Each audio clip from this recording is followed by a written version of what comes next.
오늘 사무엘서 37강 37번째 시간입니다.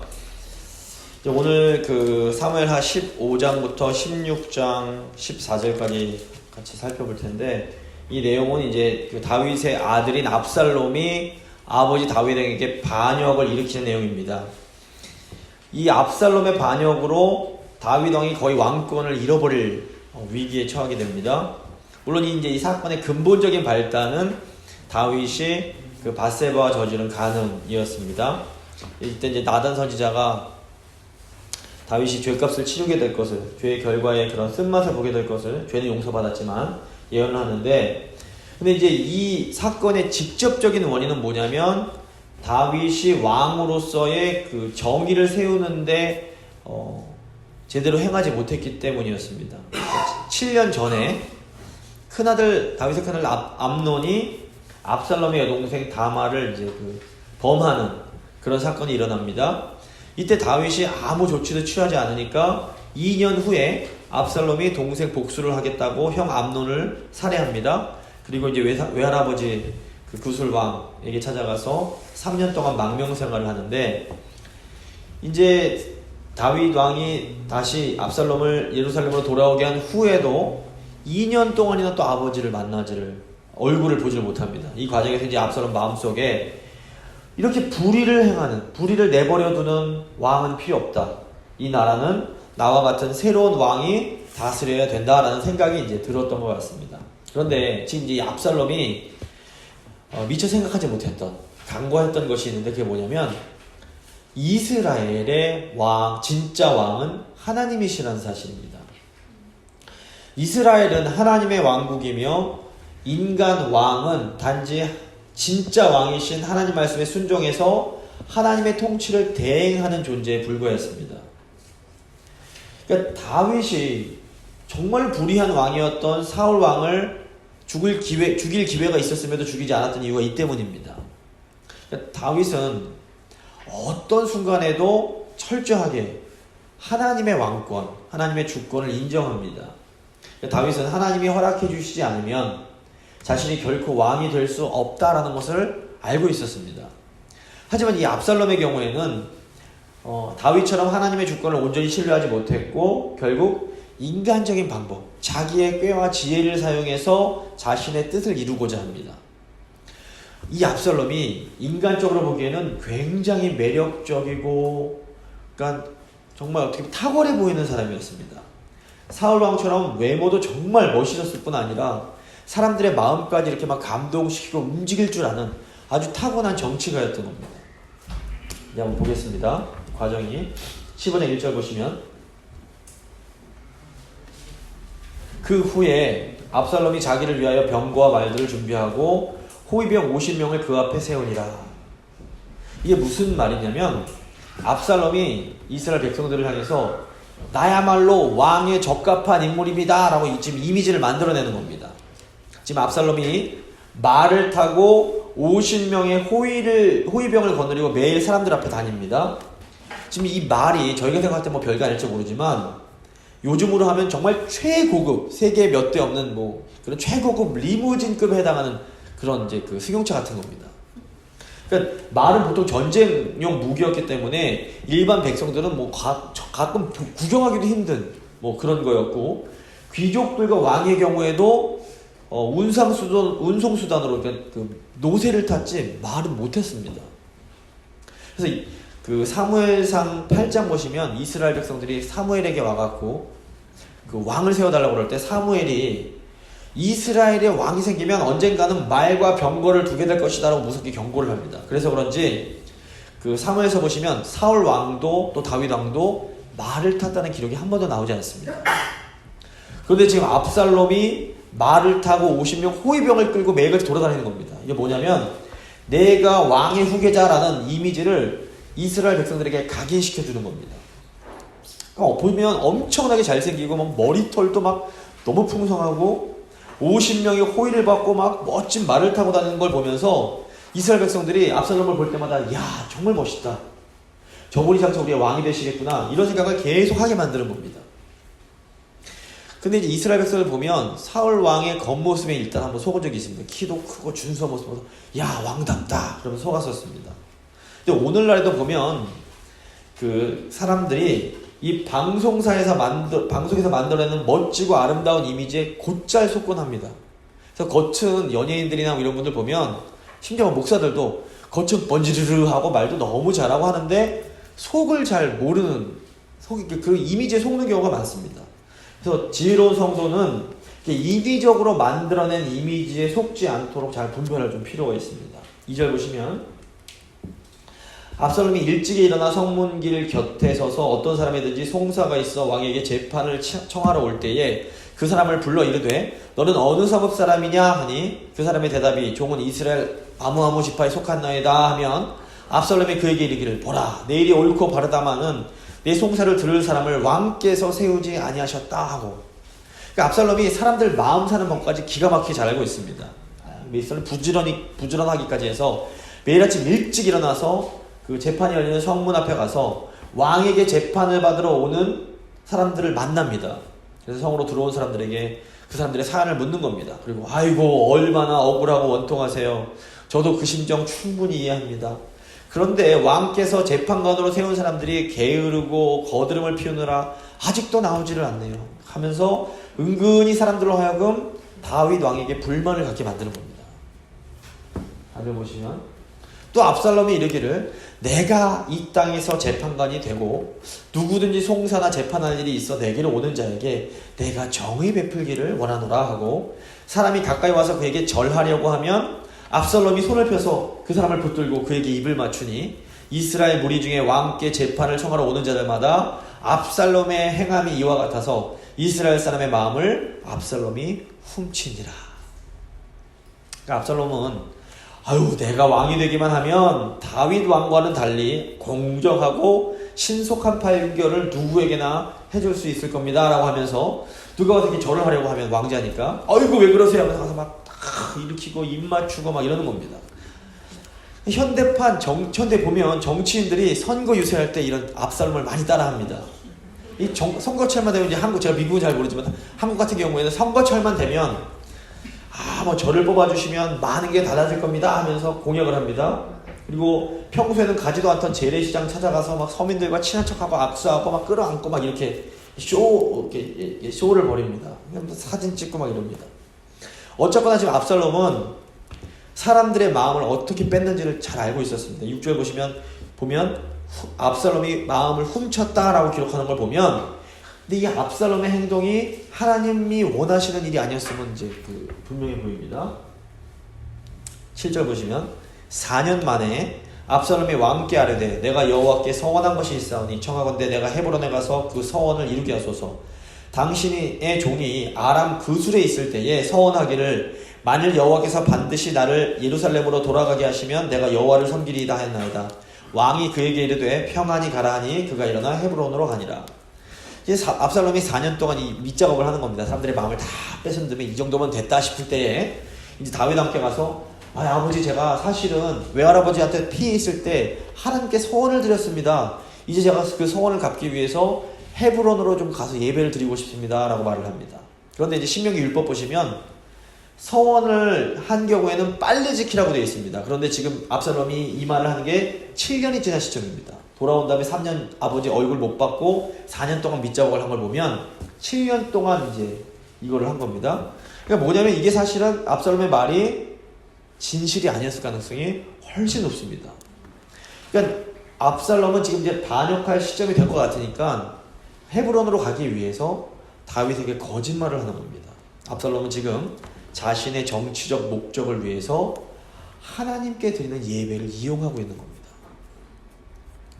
한국 보시면 선거철만 되면 교인들 많은 대형 교회를 돌아가면서 방문하는 정치인들이 있습니다. 이런 정치인들은 하나님께 예배드리기 위해서 교회 가는 게 아니라 표를 얻으려고 좀 교회를 이용하는 사람들입니다.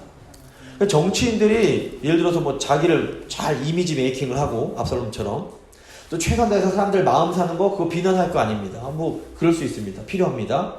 하지만 하나님을 신실하게 믿는 기독교 정치인이라면 아무리 뭐 사안이 중요하고 급하다고 해도 하나님께 드리는 예배를 자신의 정치적 목적에 이렇게 이용한 그거는 안 되는 겁니다.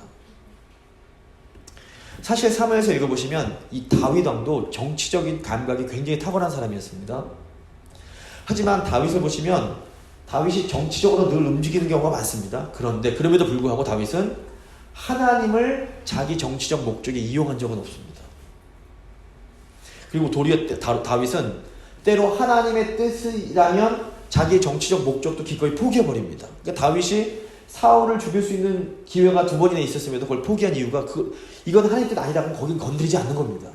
아무리 이게 급한 상이라도 정치적으로 옳고 의로운 방법이라도 야 이거 하나님이 이건 아니다 싶으면 딱 안 하는 겁니다. 그러니까 이 선을 지키는 게 굉장히 중요합니다. 근데 사울은 다윗보다 인간적으로 죄는 적게 지었을지 모르지만 하나님이 하지 말라고 주는 자꾸 선을 넘어가는 겁니다. 그러니까 하나님이 중요하게 생각하시는 기준이 뭔지를 좀 알 필요가 있습니다. 보시면 이제 다윗이 압살롬이 아버지 제가 헤브론 가서 예배드리겠습니다 하니까 어떻게 합니까? 의심하지 않고 평안히 다녀와라 이렇게 축복까지 해줍니다. 이게 신앙이라면 다윗이 그냥 마음이 녹는 겁니다. 10절 보시면 이에 압살롬이 정탐을 이스라엘 모든 지파 가운데 두루 보내 이르기를 너희는 나팔 소리를 듣거든 곧 말하기를 압살롬이 헤브론에서 왕이 되었다 하니라. 그때 청함을 받은 200명이 압살롬과 함께 예루살렘에서부터 헤브론으로 내려갔으니 그들은 압살롬이 꾸민 그 모든 일을 알지 못하고 그저 따라가기만 한 사람들이라. 압살롬이 미리 준비한 계획에 따라서 굉장히 치밀하게 행동을 합니다.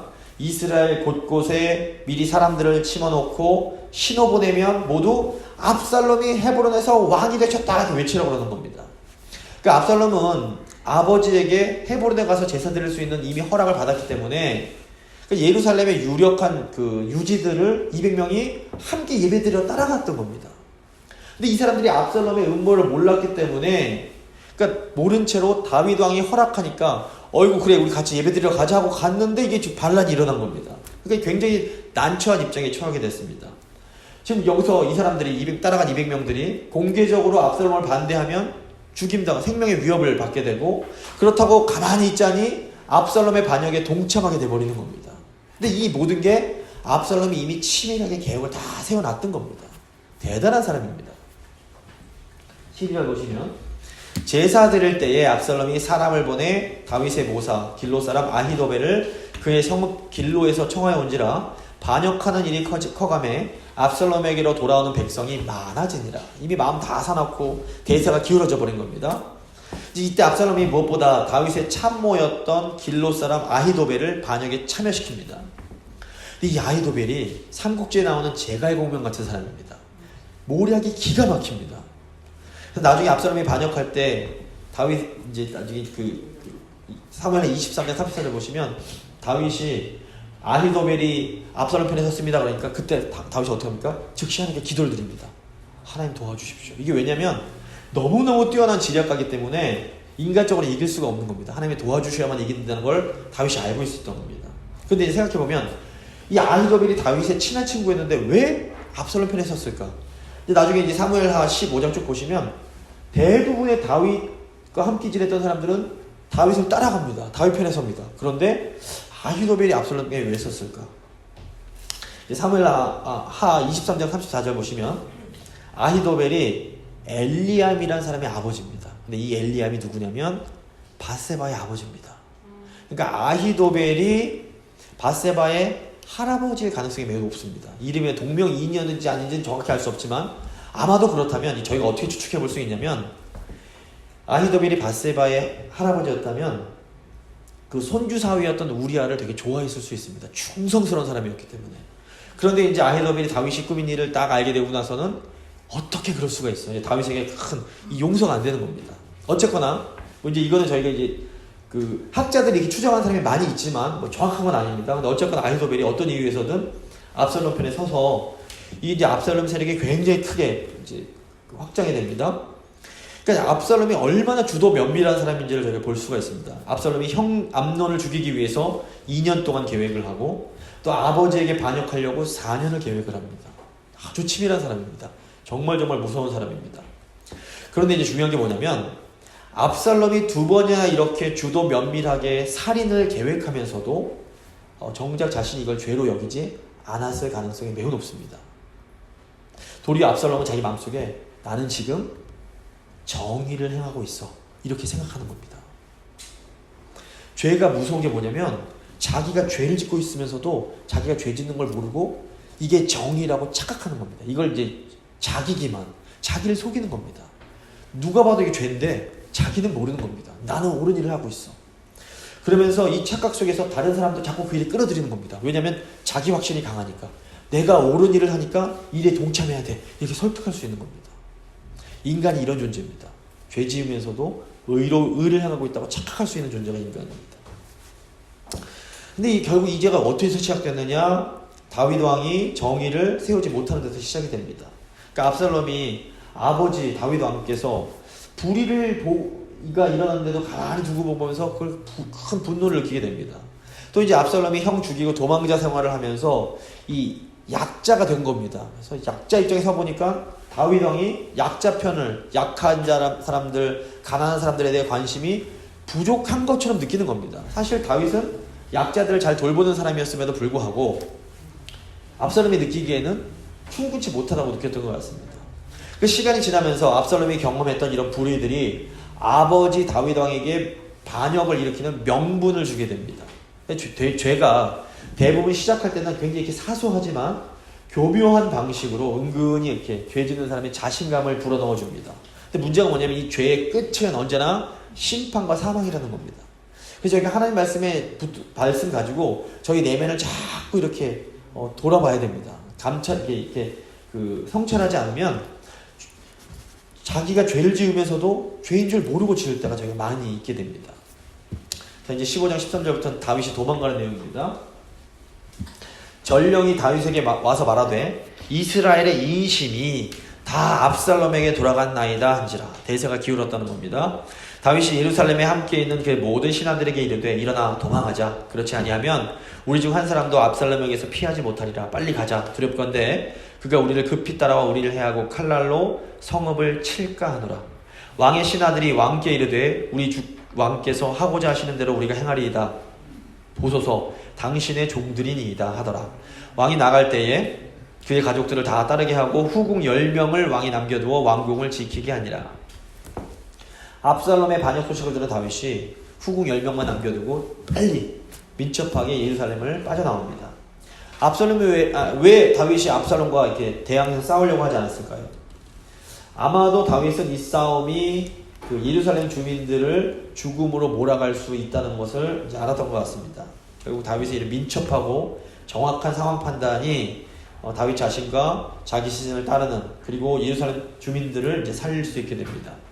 압살롬이 보면 그동안 사람들에게 지금 다윗 왕이 무기력하고 늙어가기 때문에 판단력도 흐려졌다 이런 식으로 여론을 조성했습니다.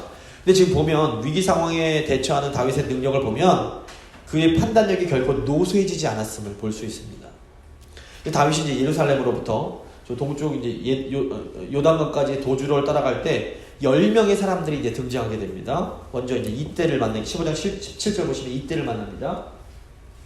왕이 나감에 모든 백성이 다 따라가서 벳 메르하게 이르러 멈추어서니 그의 모든 신하들이 그의 곁으로 지나가고 모든 그렛 사람과 모든 블렛 사람과 및 왕을 따라 가드에서 온 모든 가드 사람 600명이 왕 앞으로 행진하니라. 이 벳 메르하기란 곳은 문자적으로 먼 집 또는 끝집이란 뜻입니다. 다윗 일행이 왕국에서 멀리 떨어져 있는 곳에서 잠시 이제 멈췄던 것 같습니다. 이때 가드 사람이 블레셋 지역입니다. 블레셋 지역 출신의 이때라는 사람이 이 소식을 듣고 600명이 자기 군인을 이끌고 다윗을 찾아옵니다. 근데 이때는 무슨 이유에서였는지 본국에 돌아갈 수 없어서 이스라엘에 머물게 된 이방인이었습니다. 근데 보시면 지금 다윗의 아들은 아버지에게 반역 일으키고 죽이려고 그러는데 정작 이방인이 지금 다윗에게 충성을 맹세하고 있습니다. 굉장히 역설적인 모습입니다. 10절을 보시면 그때에 왕이 가드 사람 이때에게 이르되 어찌하여 너도 우리와 함께 가느냐. 너는 쫓겨난 나그네이니 돌아가서 왕과 함께 내 곳에 있으라. 너는 어제 왔고 나는 정처 없이 가니 오늘 어찌 너를 우리와 함께 떠돌아다니게 하리요. 너도 돌아가고 내 동포들도 데려가라. 은혜와 진리가 너와 함께 있기를 원하노라 하니라. 자, 다윗은 이때에게 지금 이렇게 말하는 겁니다. 이제 겨우 이스라엘에서 힘들게 정착해서 살게 됐는데 지금 정처 없이 떠나는 나를 따라나서 고생하지 말고 압살롬 왕으로 모시고 거기서 살아라 이렇게 당부를 합니다. 다윗이 20절 보시면 여호와의 은혜와 진실함으로 이때를 축복하면서 내가 너 절대 원망하지 않을 테니까 가서 있어. 나 따라오면 고생이야. 이렇게 말을 해주는 겁니다. 사실 반란군에게 쫓기는 입장에서 다윗에게 이때 600명 용사들은 굉장히 큰 힘이었을 겁니다. 필요한 사람입니다. 근데 지금 다윗이 어떻게 합니까? 자신의 안정과 이익보다는 이때란 사람의 미래와 안녕을 더 염려하고 있습니다. 저희가 사무엘상 30장 보시면 이 부솔 시내가 기억하실 겁니다. 그 힘들어서 부솔 시내가 남아있던 사람들. 다윗이 이 사람 챙기던 사람입니다. 이게 다윗의 본 모습인데 갑자기 눈이 뒤집혀갖고 어떤 이렇게 했다가 다윗의 모습을 잃었다가 지금 다시 위기가 닥치니까 다윗의 어떻게 보면 신앙인으로서의 본 모습, 아름다운 모습이 다시 나오기 시작하는 겁니다. 21절 보시면 이때가 왕께 대답하여 이르되 여호와의 살아계심과 내 주 왕의 살아계심으로 맹세하옵나니 진실로 내 주 왕께서 어느 곳에 계시는지 사나 죽으나 종도 그곳에 있겠나이다 하니. 이때가 여호와께서 확실히 살아계시고 왕께서도 확실히 살아계심을 두고 맹세합니다. 그럴 수 없습니다. 왕께서 가시는 곳이면 살든지 죽든지 이 종도 따라갑니다. 이렇게 말을 하는 겁니다. 이때 이 말이 롯이 시어머니 따라갈 때 했던 말과 굉장히 내용이 비슷합니다. 룻기 1장 16절 17절 룻이 이르되 어머니께서 가시는 곳에 나도 가고 어머니께서 머무시는 곳에서 나도 머물겠나이다. 어머니의 백성이 나의 백성이 되고 어머니 하나님이 나의 하나님이 되시리니 어머니께서 죽으시는 곳에서 나도 죽어 거기에 묻힐 것이라. 그러니까 이 이방 모압 여인 룻이 어머니 나오미를 따라가려고 맹세했던 것처럼 지금 블레셋 출신의 이방인이 군대 끌고 와서 이런 다짐을 하는 걸 보면 어떤 연결점이 있을까요? 아마도 다윗이 이때란 사람에게 하나님의 그 헷세대의 은혜를 베풀었던 것 같습니다. 그러니까 이 헷세대의 은혜를 경험한 사람은 결국 그 은혜를 잊을 수가 없는 겁니다. 비록 지금 다윗의 상황이 모든 걸 다 했고 고향으로 돌아가는 나오미 상황처럼 소망이 없어 보이지만 이런 헷세대의 사람이 존재하는 한 거기에는 반드시 소망이 있는 겁니다. 왜 그럴까요? 하나님께서 헷세대의 사람들을 반드시 지켜주기 때문에 그렇습니다. 이게 저에게 뭘 의미할까요? 저희가 헷세대의 사람이 되면 우리 가정에는 소망이 있고 우리 교회에는 소망이 있는 겁니다. 그래서 얼마나 많은 사람이 있느냐, 얼마나 눈으로 보이는 상황이 좋느냐가 중요한 게 아니라 내가 정말로 하나님의 은혜를 경험하고 나누는 헷세대의 사람인가, 이게 정말 중요한 겁니다. 22절 보시면 다윗이 이때에게 이르되 앞서 건너가라 하매 가드 사람 이때와 그의 수행자들과 그와 함께한 이들이 다 건너가고 온 땅 사람이 큰 소리로 울며 모든 백성이 앞서 건너가매 왕도 기드론 시내를 건너간 모든 백성이 광야 길로 향하니라. 나오미가 룻의 그 각오를 알고 나서는 더 이상 만류하지 않은 것처럼 다윗도 이때의 충성을 이제는 기쁘게 받아들입니다. 이때는 훗날 이 압살롬과의 전쟁에서 3명의 최고 장군 중 1명이 됩니다. 다윗 생렬이 기드론 시내를 건널 때 이 아들에게 쫓기는 기구한 다윗의 운명을 슬퍼하는 온 땅 사람들이 통곡하면서 그 땅 온 그 지역이 울음바다가 되는 겁니다. 아이고 막 이렇게 울면서 이제 떠나는 겁니다. 이제 이 기드론 시내는 예루살렘과 감람산 사이에 위치한 곳으로 이것을 지나가면 곧장 광야가 나오게 됩니다. 다윗의 행렬이 광야로 들어간다는 것은 굉장히 중요한 의미가 있습니다. 광야는 인간적으로 볼 때 생명을 유지하기에 참 어려운 곳입니다. 하지만 영적으로 보면 하나님의 은혜를 체험하기에 가장 좋은 곳입니다. 이게 사실 우리가 소망하는 게 뭡니까? 큰 예루살렘 성 짓고 편안하게 하는 거, 우리가 교회가 그렇게 되는 거, 이게 참 되게 어떻게 보면 소망일 때가 많습니다. 근데 그런 것에 도착하면 이상하게 신앙 좋던 다윗이 망가집니다. 저희도 마찬가지입니다. 그런데 도리어 저희가 이렇게 광야로 들어가면 어떻게 됩니까?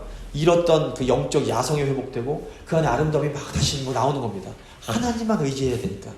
이게 어떻게 보면 이 땅을 사는 우리의 모습에 굉장히 어떻게 보면 역설적인 부분인 것 같습니다. 힘들 때는 하나님 잘 섬기는데 하나님 복 주셔서 좀 편해지면 이게 또 이렇게 나태해지고 자꾸 죄를 짓는 겁니다. 그래서 복 주셔도 감사하지만 광야로 인도하실 때는 좀 감사해야 되는 겁니다. 하나님께 나를 다시 회복시키려고 하시는구나. 되게 힘든 말이지만 이게 사실입니다. 자, 이제 아비아달과 사독입니다. 24절입니다. 보라, 사독과 그와 함께한 모든 레위 사람도 하나님의 언약궤를 메어다가 하나님의 궤를 내려놓고 아비아달도 올라와서 모든 백성이 성에서 나오기를 기다리도다.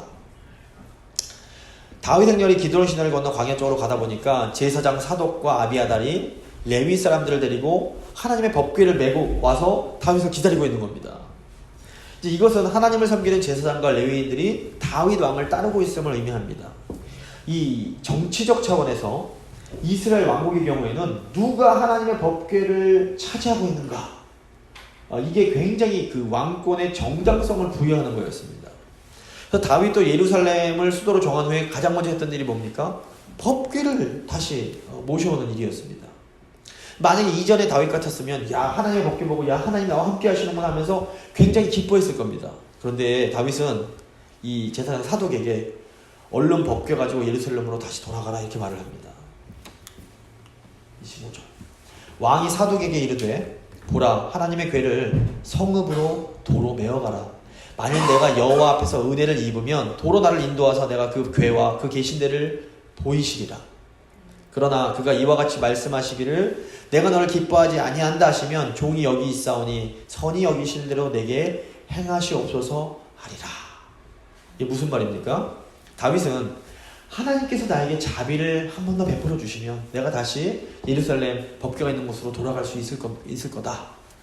하지만 하나님의 법궤가 나를 따라오기 위해서는 안 된다. 이렇게 말을 하는 겁니다. 보시면 사무엘서 3 보시면 기억하시겠지만 블레셋과 싸울 때 어떻게 합니까? 이스라엘 백성들이 법궤 메고 나갑니다. 이게 뭐냐면 법궤를 전쟁에 승리를 주는 마치 그 부적처럼 사용했던 겁니다. 근데 지금 다윗은 자신의 목적을 위해서 법궤를 이용하려는 생각을 완전히 깨부수고 있습니다. 그건 안 된다 말하는 겁니다. 다윗은 비록 도망치면서 목숨의 위협을 받고 있지만 그때도 하나님을 이용하려고 하지 않습니다. 다윗은 압살롬의 반란이 단순히 어떤 정치적 차원뿐 아니라 신앙적인 차원에서 하나님의 심판이었음을 알고 있었습니다. 그래서 다윗은 또다시 한번 자신의 모든 것을, 자신이 사울 왕에게 쫓길 때처럼 모든 것을 여호와의 주권에 맡기면서 법궤를 다시 예루살렘으로 가져갈 것을 명령하는 겁니다. 법궤는 하나님의 말씀, 하나님의 임재를 상징합니다. 교회의 역사를 보면 자신의 정치적 목적이나 자신의 이익을 위해서 이게 하나님의 뜻입니다 라고 하면서 하나님을 이용하는 사람들이 계속해서 존재해 왔습니다. 지금도 그런 사람들이 여전히 존재합니다. 하지만 아무리 선한 목적, 정말로 마음껏의 선한 목적이라고 해도 나라를 위한 것이고 교회를 위한 것이고 가정을 위한 것이라고 할지라도 나의 목적을 위해서 하나님의 이름, 하나님의 그 거룩하신 그 이름을 이용하려고 하는 사람은 결국에는 무서운 심판을 받을 수밖에 없습니다. 이거 정말 저희가 조심해야 합니다. 27절 보시면 왕이 또 제사장 사독에게 이르되 내가 선견자가 아니냐 너는 너희의 두 아들 곧 내 아들 아히마아스와 아비아달의 아들 요나단을 데리고 평안히 성읍으로 돌아가라. 너희에게서 내게 알리는 소식이 올 때까지 내가 광야 나르토에서 기다리리라 하니라. 사독과 아비아달이 하나님의 궤를 예루살렘으로 도로 메어다 놓고 거기 머물러 있으니라. 다윗은 예루살렘으로 궤를 메고 돌아갈 제사장들에게 이제 실질적인 도움을 요청하게 됩니다. 다윗은 제사장의 아들들인 아히마아스와 요나단을 통해서 예루살렘에서 벌어지는 소식을 전해달라라고 말을 합니다. 그러니까 위기의 순간 다윗은 여호와 하나님의 자비를 구하는 신앙과 또 신속하고 지혜롭게 일 처리하는 능력을 동시에 보여주는 겁니다. 그러니까 이 경건함과 실용성은 결코 배타적인 게 아닙니다. 그러니까 하나님의 주권을 인정하는 신앙이 믿습니다 그러면서 아무 일도 하지 않고 그냥 무식하게 가만히 앉아있는 거, 이게 아니라는 겁니다. 다윗의 행동은 지금 뱀처럼 지혜롭고 비둘기처럼 순결하라는 예수님의 말씀의 본보기입니다. 그러니까 다윗이 지금 하나님을 이용하려고 하진 않지만 그렇다고 가만히 앉아 있는 게 아니라 자기가 할 수 있는 최고의 전략들을 다 짜고 있는 겁니다. 그러니까 우리가 내 뜻, 내 목적을 이루기 위해서 하나님을 이용하려고 해서는 절대로 안 됩니다. 하지만 생존을 위해서 최대한 지혜롭게 그리고 실용적으로 행동하는 것은 중요합니다. 이 두 개가 결국 모순되는 게 아닙니다. 믿음 좋다고 가만히 넉넉히 있는 게 아니라 대비할 거 대비하고 계획 세울 거 세우고 전략 짤 거 짜야 됩니다. 하지만 하나님의 영역은 건드리지 않는 겁니다. 자, 이제 아히도벨입니다.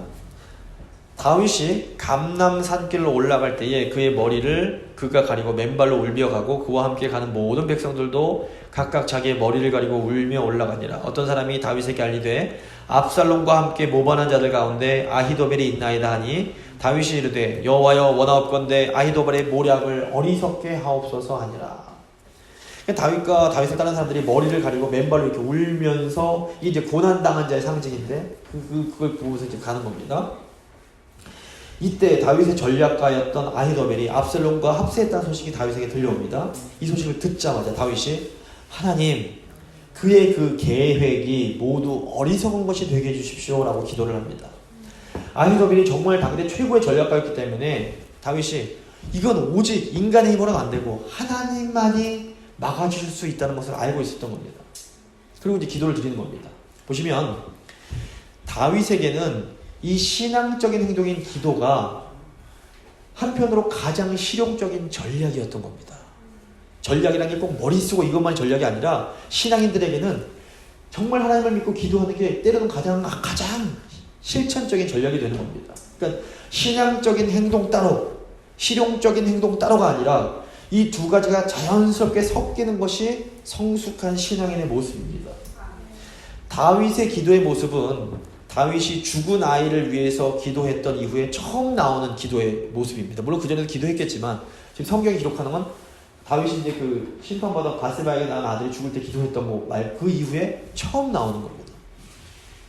그래서 성 안에서 평안히 살면서 그 약해져갔던 다윗의 신앙이 지금 고난받고 위기에 처하면서 다시 회복돼가는 모습이 막 이제 보여지는 겁니다.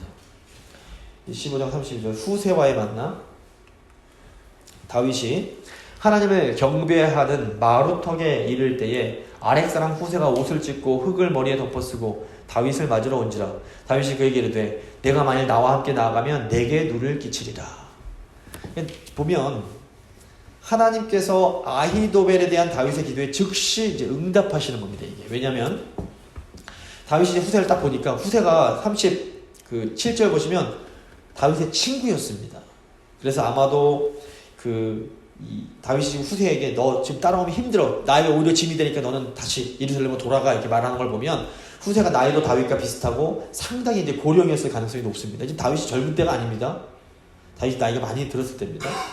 그래서 이제 후세는 오랜 세월 다윗과 우정을 나눈 친구이자 다윗의 정말 그 어려운 일을 상의하는 최측근이었던 겁니다. 34절 보시면 그러나 이제 후세에게 이렇게 말합니다. 내가 만약 성읍으로 돌아가서 압살롬에게 말하기를 왕이여 내가 왕의 종이니이다. 전에는 내가 왕의 아버지의 종이었더니 이제는 내가 왕의 종이니이다 하면 내가 나를 위하여 아히도벨의 모략을 패하게 하리라. 사독과 아비아달 두 제사장이 너와 함께 거기 있지 아니하냐. 내가 왕의 궁중에서 무엇을 듣든지 사독과 아비아달 두 제사장에게 알리라. 그들의 두 아들 곧 사독의 아히마아스와 아비아달의 요나단이 그들과 함께 거기 있나니 너희가 듣는 모든 것을 그들 편에 내게 소식을 알릴지어다 하는지라. 다윗의 친구 후세가 곧 성읍으로 들어가고 압살롬도 예루살렘으로 들어갔더라. 보시면 다윗은 후세에게 그 자리에서 작전 명령을 내리고 있는 겁니다. 예루살렘으로 돌아가서 압살롬에게 거짓 충성을 맹세하고 이 일을 펼쳐나가라는 겁니다. 다윗은 무엇보다도 아히도벨의 계략을 막는 것이 후세의 임무라는 것을 확인해주고 사독과 아비아달을 통해 소식 전해줄 것을 부탁을 합니다. 그러니까 후세가 받은 이 명령은 사실 따라가는 것보다 더 위험한 일일 수 있습니다. 목숨을 걸어야 되는 일입니다. 하지만 후세는 이미 다윗을 위해서 죽음을 각오한 친구였던 겁니다. 그래서 지금 후세가 돌아간 다음에 이게 멀지 않은 거리 1.6km 정도 되는 거리였기 때문에 돌아간 후에 이제 압살롬이 들어옵니다. 만약에 압살롬이 들어온 다음에 후세가 들어가서 또 위험해지는 겁니다. 후세가 다윗한테 따라갔던 걸 아는 거기 때문에 이제 후세가 이미 예루살렘에 돌아온 후에 준비하고 있을 때 압살롬이 들어올 때 이제 후세가 나가서 맞이하게 됩니다. 자, 보시면 다윗이 이렇게 피난길에 만나는 사람들에게 하나님을 의지하는 가운데서도 적절하게 굉장히 지혜롭게 그 역할을 맡깁니다. 구관이 명관이라고 나이가 이렇게 들었지만 다윗은 왕이 되기 이전에 전쟁에서 잔뼈가 굵은 당대 최고의 장군이었던 겁니다. 그래서 다윗이 압살롬 주변에 자기 사람들을 씹어놓아서 그 압살롬의 일거수일투족을 파악할 수 있게 됩니다. 결국 압살롬이 다윗을 너무 얕잡아 보다가 큰 대가를 치르게 됩니다. 그러니까 압살롬이 아주 그냥 치밀한 사람이었지만 다윗은 아주 정말 진짜 하나님의 신앙인일 뿐 아니라 굉장히 지혜로운 그런 전략가였던 겁니다. 16장 보시면 시바가 나옵니다. 다윗이 마루턱을 조금 지나니 무비보셋의 종 시바가 안장지은 두 나귀에 떡 200개와 건포도 100송이와 여름과일 100개와 포도주 한 가죽 부대를 싣고 다윗을 만난지라. 시바가 누굽니까?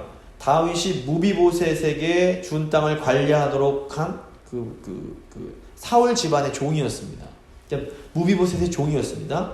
시바가 많은 선물을 가지고 다윗을 찾아옵니다. 그런데 시바가 지금 다윗을 찾아온 그 목적이 순수해 보이지가 않습니다. 2절 보시면 왕이 시바에게 이르되 내가 무슨 뜻으로 이것을 가져왔느냐 하니 시바가 이르되 나귀는 왕의 가족들이 타게 하시고 떡과 과일은 청년들이 먹게 하고 포도주는 들에서 피곤한 자들에게 마시게 하려 함이니이다.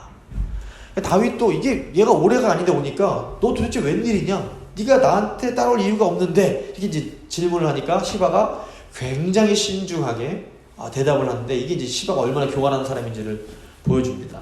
3절 보시면 왕이 이르되 내 주인의 아들이 어디 있느냐 무비보셋 어디 있냐고 묻는 겁니다. 아니 시바가 왕께 이르되 예루살렘에 있는데 그가 말하기를 이스라엘 족속이 오늘 내 아버지의 나라를 내게 돌리리라 하나이다 하는지라. 왕이 시바에게 이르되 무비보셋에게 있는 것이 다 내 것이라 하니라. 시바가 이르되 내가 절하나이다 내 주 왕이여 내가 왕 앞에서 은혜를 입게 하옵소서 하니라. 그러니까 왕이 시바에게 네 주인 무비보셋 어딨냐 물으니까 시바가 그가 지금 예루살렘에 앉아서 드디어 자신의 그 왕권을 되돌려받을 날이 왔다라고 이렇게 생각하고 있다라고 말을 하는 겁니다. 시바 말이 정말인지 아닌지 저희 성경 보면 정확하게 나오진 않았습니다. 근데 거짓말의 가능성이 더 높아 보입니다.